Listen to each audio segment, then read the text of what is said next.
Často sa stáva, že pri požiaroch na dedinách sú prví miestni dobrovoľníci. Niektorých poplach zobudí, iných zase vytiahne z pohostinstva. V Liptovských Sliačoch si dobrovoľníci vyskúšali, aké je to hasiť za takýchto sťažených podmienok.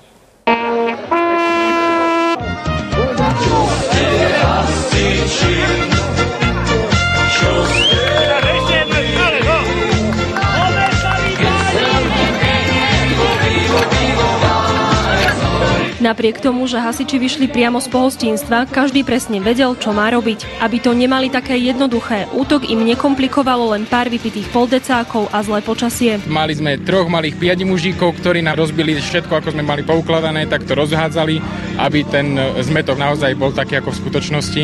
Skúsení dobrovoľní hasiči sa však popasovali aj s tým. Najlepšie družstvo z Likavky malo čas útoku pod 2 minúty 30 sekúnd. Poriadne ich to však vyčerpalo, preto požiar školy hasili tí najmenší.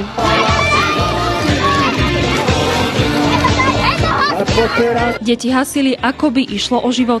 Ich odhodlanie a nadšenie im mohli ostatní súťažiaci len závidieť. Všetci sa však svorne držali hesla: ťažko na cvičisku, ľahko na boisku. Pre televíziu JOJ Veronika Daubnerová.